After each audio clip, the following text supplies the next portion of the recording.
Innal hamdalillah nahmaduhu wa nasta'inuhu wa nastaghfiruhu wa natubu ilaih wa na'udzu billahi min shururi anfusina wa sayyiati a'malina. May yahdihillahu fala mudilla lahu wa may yudlil fala hadiyalah. Wa asyhadu an la ilaha illallah wahdahu la syarikalah wa asyhadu anna Muhammadan abduhu wa rasuluhu la nabiyya ba'dah. Ya ayyuhalladzina amanu taqullaha haqqa tuqatih wa la tamutunna illa wa antum muslimun. Fa in asdaqal hadithi kitabullah wa khairal huda huda Muhammadin sallallahu alaihi wasallam. Wa syarrul umuri muhdatsatuha wa kullu muhdatsatin bid'ah wa kullu bid'atin dhalalah wa kullu dhalalatin finnar. Ma'asyiral muslimin, usikum wa nafsi bitaqwallah faqad fazal muttaqun. Sungguhnya nikmat teragung adalah nikmat Islam. Agama yang benar satu-satunya di alam semesta ini. Allah berfirman, "Innad dina 'indallahil Islam." Sungguhnya satu-satunya agama yang diridhai oleh Allah hanyalah Islam. Wa may yabtaghi ghairal islami dinan fala yuqbala min wa huwa fil akhirati minal khasirin. Barang siapa yang mencari agama selain Islam, maka tidak akan diterima oleh Allah Subhanahu wa taala, dan di akhirat kelak dia termasuk orang-orang yang merugi. Nabi sallallahu alaihi wasallam bersabda, "La yasma'u bi ahadun min hadhil ummah yahudiyyun aw wala nasraniyyun thumma yamutu wa lam yu'min billadzi ursiltu bihi illa kana min ahlin nar." Tidak seorang pun dari umat ini yang mendengarkan tentang aku, kemudian baik Yahudi maupun Nasrani, kemudian dia meninggal dalam kondisi tidak beriman dengan apa yang aku bawa, kecuali dia penghuni neraka jahanam. Hadis sahih riwayat Al-Imam Muslim dalam sahihnya. Kita melihat miliaran manusia di atas muka bumi ini, masih banyak di antara mereka yang belum mendapat hidayah, tidak berada di atas Islam. Masih banyak di antara mereka yang ateis, tidak percaya terhadap Tuhan. Masih banyak di antara mereka yang menyembah makhluk, ada yang menyembah nabi, ada yang menyembah pohon, ada yang menyembah batu, ada yang menyembah hewan, ada yang menyembah matahari dengan berbagai macam sembahan-sembahan mereka. Ternyata Allah Subhanahu wa taala memilih kita untuk bisa menyembah Rabbul Alamin, Allah Subhanahu wa taala. Ini adalah nikmat yang luar biasa, nikmat yang harus kita syukuri. Sungguhnya hidayah adalah hak Allah Subhanahu wa taala. Allah beri hidayah kepada siapa yang Allah kehendaki, dan Allah menahannya dari siapa yang Allah kehendaki. Wa may yuridillah ayyahdiyahu yashrah sadrahu lil Islam. Barang siapa yang Allah ingin beri hidayah, Allah akan mudahkan hatinya untuk menerima Islam. Wa man yurid an yudhillahu yaj'al sadrahu dayiqan harajan ka'annama yas'adu fis sama'. Barang siapa yang Allah inginkan kesesatan baginya, maka Allah bikin dadanya sempit, sulit untuk menerima Islam. May yahdihillah fala mudhillalah. Barang siapa yang diberi petunjuk oleh Allah, maka tidak ada yang bisa menyesatkannya. Wa may yudlil fala hadiyalah. Dan barang siapa yang disesatkan oleh Allah Subhanahu wa taala, maka tidak ada yang bisa memberi petunjuk kepadanya. Hidayah diperoleh bukan karena kecerdasan. Kalau kecerdasan berbanding lurus dengan hidayah, maka sungguh orang-orang cerdas, orang-orang Eropa, orang-orang Jepang yang sangat cerdas-cerdas luar biasa, tentunya mereka lebih utama untuk dapat hidayah. Tapi sebagian mereka memiliki IQ yang sangat tinggi, kecerdasan yang sangat luar biasa, tetapi mereka menyembah matahari, mereka menyembah nabi, mereka menyembah batu, mereka menyembah berhala. Dan barang siapa yang diberi hidayah oleh Allah, tidak ada yang bisa menyesatkannya. Dan sebaliknya, barang siapa ditetapkan kesesatan baginya, tidak ada yang bisa beri hidayah baginya. Meskipun jalan-jalan hidayah sudah terbuka, kalau dia tidak diberi hidayah oleh Allah, dia tidak akan bisa memeluk Islam. Lihatlah orang-orang munafik. Mereka tinggal bersama Nabi SAW. Mereka mengerti bahasa Arab. Mereka paham isi Al-Quran. Mereka solat di belakang Nabi SAW. Mereka terkadang ikut berjihad bersama Nabi SAW. Mereka melihat mukjizat-mukjizat Nabi SAW. Mereka selalu menghadiri wejangan-wejangan dan kajian-kajian Rasulullah SAW. Namun mereka tidak beriman. Mereka tidak beriman. Lihatlah orang-orang Yahudi yang tahu benar tentang kebenaran Nabi SAW. Ya'rifunahu kama ya'rifuna abna'ahum. Mereka tahu benar tentang Rasulullah sallallahu alaihi wasallam sebagaimana mereka mengetahui tentang anak-anak mereka. Benar-benar makrifat pengetahuan yang jelas tentang Rasulullah sallallahu alaihi wasallam, tapi mereka tidak beriman karena hasad dan dengki kepada Rasulullah sallallahu alaihi wasallam. Lihatlah Nabi Ibrahim alaihissalam mendakwahi ayahnya dengan penuh santun dan penuh bijak. Ayah yang sangat dia cintai tersebut ternyata tidak bisa beriman kepada Allah Subhanahu wa taala. Lihatlah Nabi Nuh alaihissalam yang berdakwah bahkan 950 tahun. Dengan sabar siang dan malam dia berdakwah dengan berbagai metode dan cara, tetapi istrinya ternyata tidak beriman, ternyata anaknya meninggal dalam kondisi kafir. Lihatlah Nabi Lut alaihissalam, ternyata istrinya tidak beriman kepada Allah Subhanahu wa taala. Lihatlah Nabi Muhammad sallallahu alaihi wasallam yang berdakwah dengan penuh lemah lembut kepada kerabatnya, kepada pamannya. Ternyata Abu Lahab, paman Nabi sallallahu alaihi wasallam, meninggal dalam kondisi kafir. Ternyata Abu Talib yang sangat dicintai oleh Nabi sallallahu alaihi wasallam, yang selalu membela Nabi sallallahu alaihi wasallam, ternyata meninggal dalam kondisi musyrik. Sampai Nabi sallallahu alaihi wasallam bersedih tatkala pamannya tersebut meninggal dalam kondisi musyrik, dan Nabi sallallahu alaihi wasallam bersabda, la astaghfiranna anka malam unha ank, la astaghfiranna laka malam unha ank.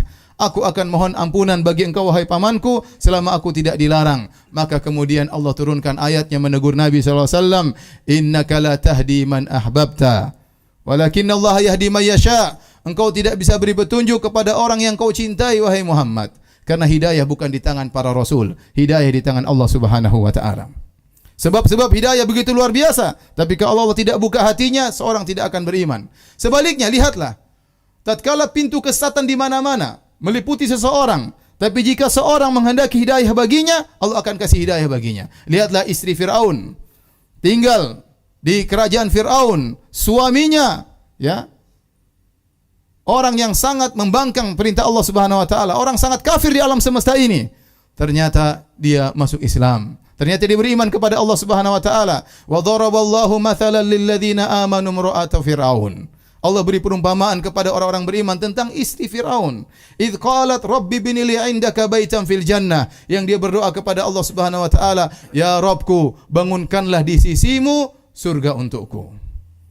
Padahal dia adalah istri dari Fir'aun. Oleh karenanya barang siapa yang hendak diberi hidayah oleh Allah, maka Allah akan berikan hidayah kepadanya. Dari sini kita ketahui, ma'asyiral muslimin, bahwasanya hidayah adalah nikmat yang luar biasa yang harus kita syukuri. Benar-benar murni dari Allah Subhanahu wa taala. Nabi sallallahu alaihi wasallam bersabda tatkala menggali parit di perang Khandaq, kata Nabi sallallahu alaihi wasallam, "Wallahi laula Allah mahtadaina wala tasaddaqna wala sallaina." Demi Allah, kalau bukan karena Allah, kita tidak bisa dapat hidayah, kita tidak bisa bersedekah, kita tidak bisa salat. Kita pun katakan demikian, demi Allah, kalau Allah tidak beri hidayah kepada kita, kita tidak akan melangkahkan kaki kita menuju masjid ini untuk melaksanakan salat Jumat. Semoga Allah Subhanahu wa taala terus memberikan hidayah kepada kita sampai kita bertemu dengan Allah di akhirat kelak. Aqulu qawli hadza wa astaghfirullaha li wa lakum wa lisairil muslimin min kulli dhanbin wa khati'ah fastaghfiruhu innahu huwal ghafurur rahim.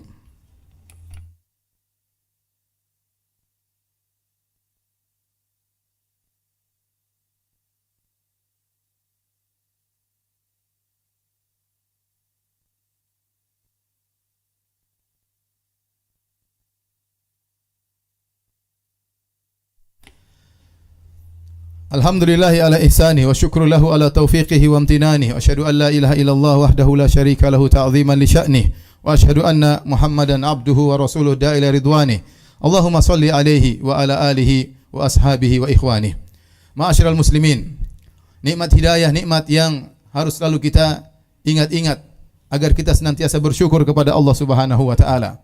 Allah menyebutkan dalam banyak ayat tentang nikmat hidayah kepada hamba-hambanya. Bahkan kepada Nabi Muhammad sallallahu alaihi wasallam, kata Allah Subhanahu wa taala, wa wajadaka dhallan fahada. Allah mendapati engkau dalam kondisi tersesat, lantas Allah beri hidayah kepadamu. Allah juga berfirman, wa kadzalika auhayna ilaika ruham min amrina ma kunta tadri mal kitab walal iman walakin ja'alnahu nuran nahdi bihi man nasha'u min ibadina.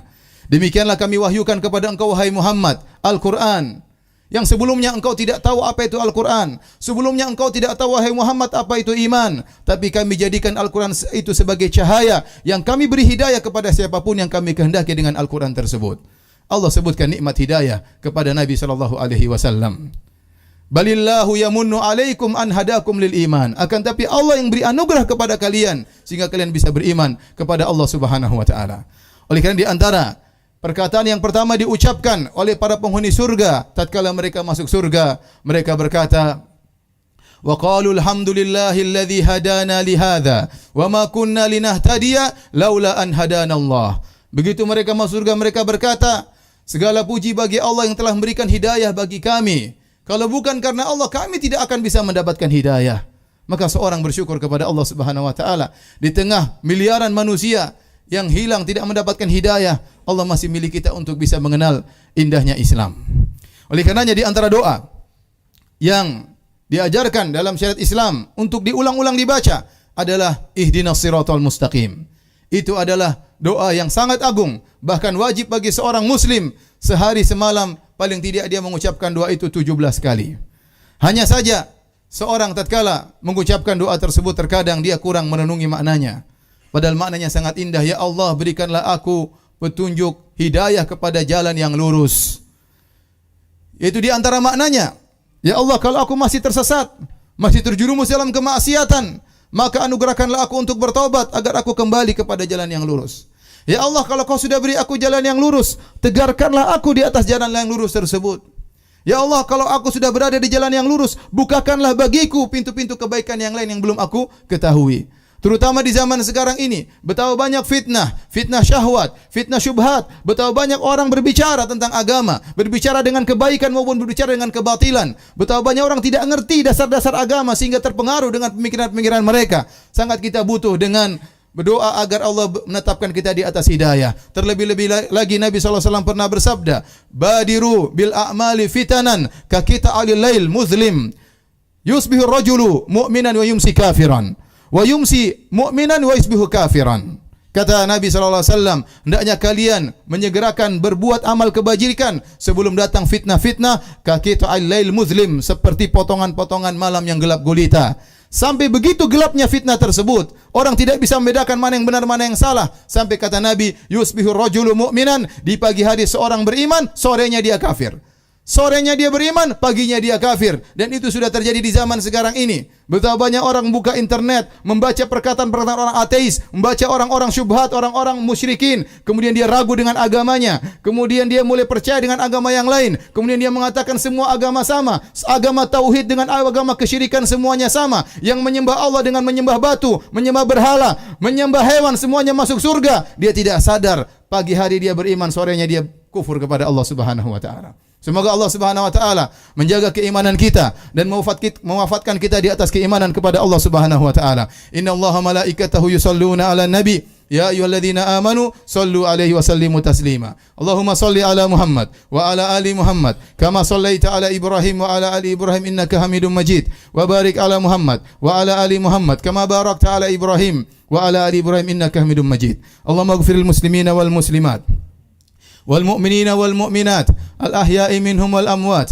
إنك سميع قريب مجيب دعوات ويا قاضي الحاجات اللهم آت نفوسنا تقواها وزكها أنت خير من زكاها أنت وليها مولاها ربنا ظلمنا أنفسنا وإن لم تغفر لنا وترحمنا لنكونن من الخاسرين ربنا لا تزغ قلوبنا بعد إذ هديتنا وهب لنا من لدنك الرحمة إنك أنت الوهاب ربنا آتنا في الدنيا حسنة وفي الآخرة حسنة وقنا عذاب النار وقنا عذاب النار وقنا عذاب النار وأقيموا الصلاة